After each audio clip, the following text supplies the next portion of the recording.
Un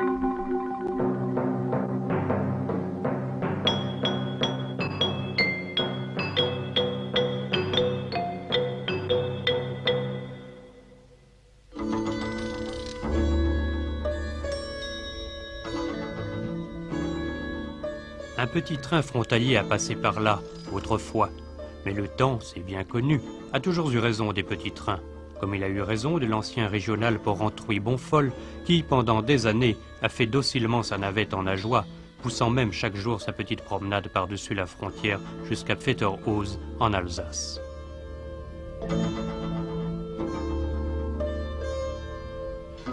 Le Bonfol, comme on l'appelle familièrement dans la région, s'est mis depuis longtemps au goût du jour, gagnant en vitesse et en commodité ce qu'il a perdu en pittoresque, troquant la vapeur contre l'électricité, mais privé à tout jamais de ses escapades en pays voisins. C'est à Bonfol que sa course prend fin. Mais jamais encore la nouvelle livrée jaune et rouge du petit train n'a fait oublier aux anciens, dont M. Louis Muller, le brave petit train noir d'autrefois. L'arrivée du train, le départ du train dans le village, c'était presque un événement. Oh, si on peut dire. Les arrivées, oui, plutôt. Les départs, non pas. Grand événement, ça a été l'inauguration.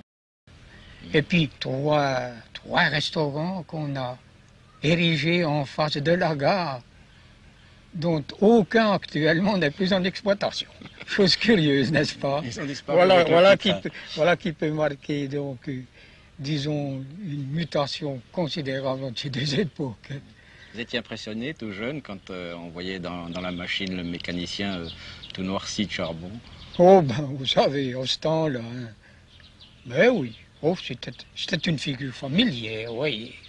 On aimait bien cet homme qui se levait probablement à 4h30 du matin et puis qui descendait à pied du haut du village pour mettre la locomotive en train et qu'il fallait chauffer, n'est-ce pas, pendant des heures, pelleter la houille jusqu'à ce que la vapeur avait la pression voulue pour partir. Ben, comme je vous l'ai dit, il y a des fois que ça allait bien, des fois moins bien. On ne sait pas à quoi ça tient. Il faut dire que le Bonfol, c'était plus qu'une simple machine, c'était presque un personnage dans la région, ce train. Ah oui, oui, oh, je ne sais pas si on lui portait beaucoup de révérence, je ne vois pas. Plutôt un peu déplaisante, oui. Particulièrement les gens du voisinage, qui étaient d'ailleurs bien contents d'avoir recours à ce service, bien entendu.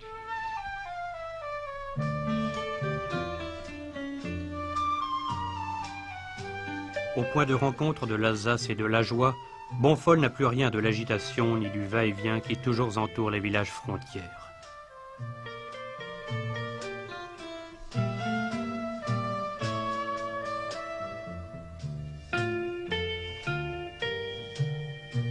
Le poste de douane est fermé, il a clos ses volets. La frontière demeure, la barrière a disparu, signe des temps.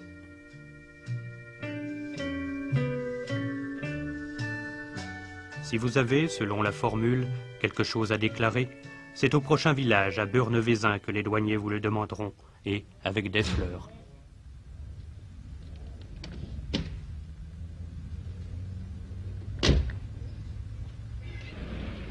Des frontières, mais au fait, il y en avait d'autres au temps passé, entre les villages de Bonfol, Beurnevézin et Vandelincourt, toutes symboliques, il est vrai, mais qui ont marqué à leur manière la petite histoire locale.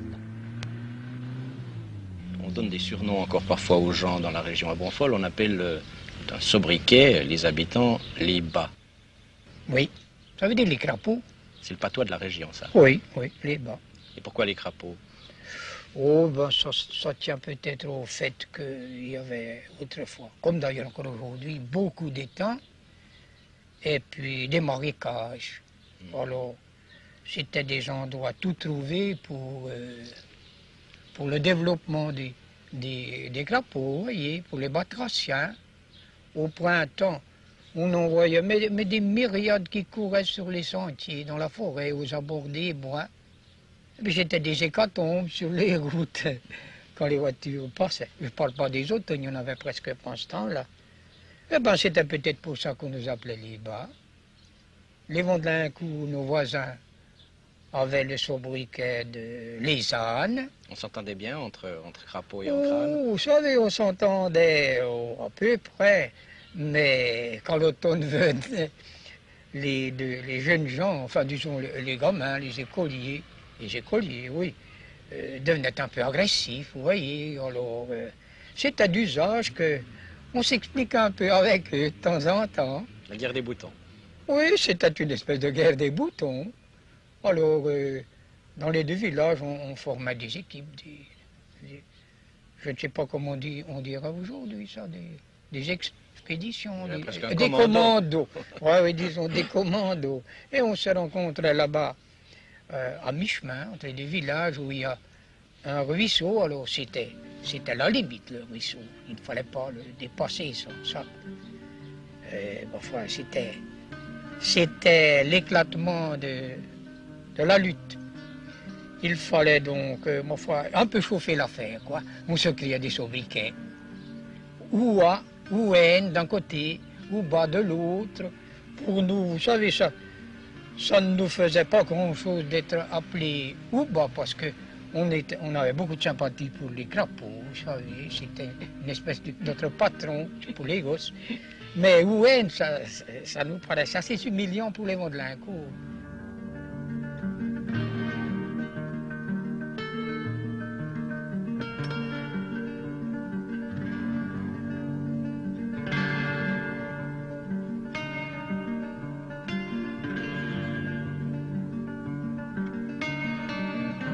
Si la Vendeline parlait, et l'on aurait des choses à raconter, personne mieux qu'elle ne saurait dire ce qui a fait la renommée de Bonfol par-dessus les frontières régionales.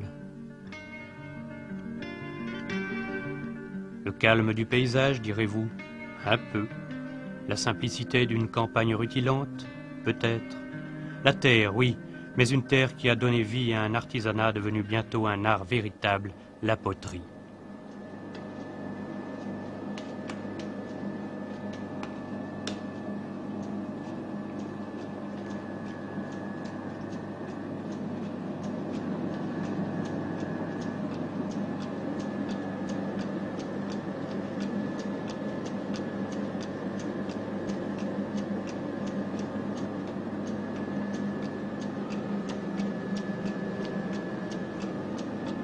Au siècle passé, la poterie était une véritable industrie locale à Bonfol.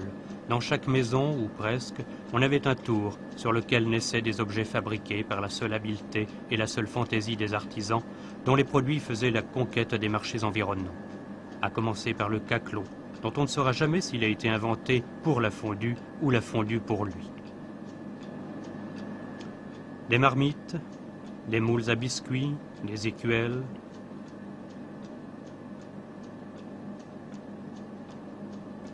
des pots à tabac, aujourd'hui pièces rares, mais que les potiers d'autrefois conduisaient à pleine charretée jusqu'à Bâle et jusqu'à Mulhouse.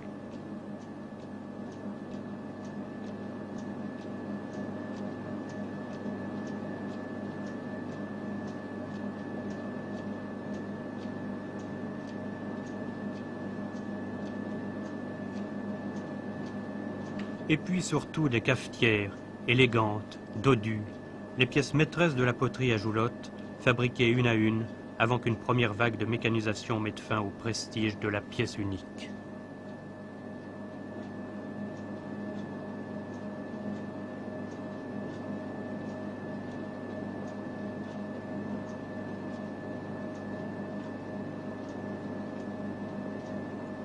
Aujourd'hui, les potiers de Bonfol ont disparu, remplacés par la machine qui fait tout en série, sans âme.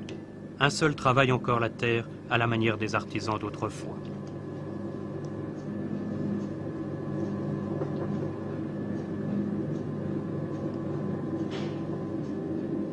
En plein XXe siècle, M. Bachhoffner, on répète, on refait les mêmes gestes qu'autrefois, cette vieille tradition de la poterie artisanale. Rien n'a changé.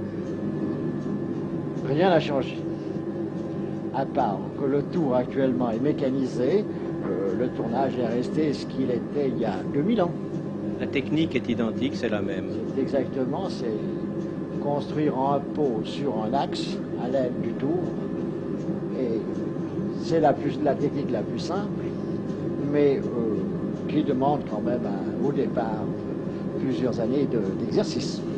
Et quant à la terre que vous utilisez, est-ce que c'est exactement la même préparation qu'utilisaient autrefois les potiers à Bonfol?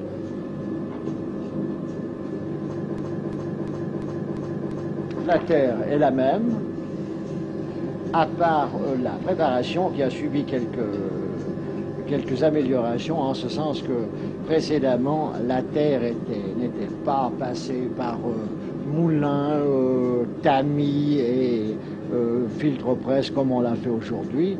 Elle était simplement coupée, les grosses pierres sorties et ensuite de ça passé à une sorte de petit broyeur à main pour concasser les derniers morceaux qui auraient pu gêner le tournage.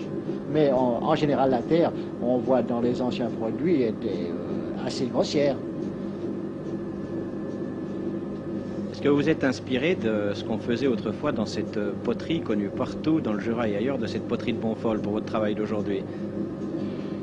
Je m'en suis inspiré dans une certaine mesure, c'est que ce qui a fait la renommée de Bonfol était au fond les caclons. Mais les caclons, je n'en fais plus beaucoup parce que la terre de Bonfol permettait une cuisson au feu de bois.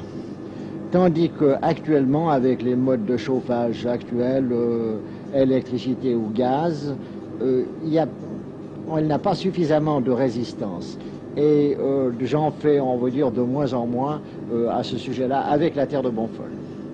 Mais par contre, je continue à faire les cafetières qui sont toujours très jolies au point de vue forme et toujours très appréciées.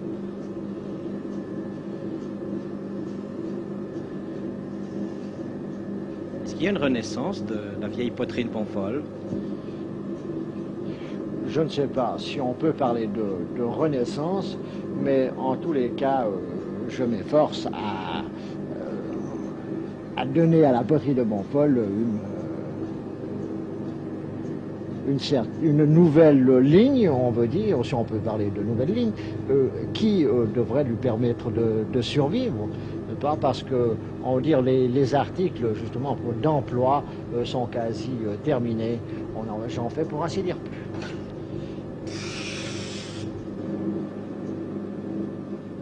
Bonfol, enfin, c'est aussi un miroir du pays. Quelques étangs à l'image du village, serein.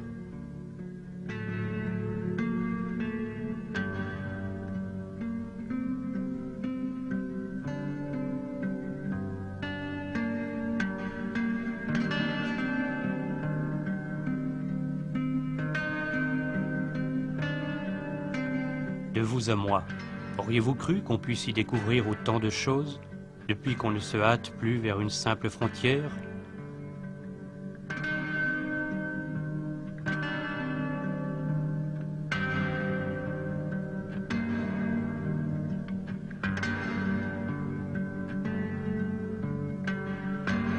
Ces images de Max Meury ont été montées par Monica Gou, texte Denis Moine, dit par Alain Jacou.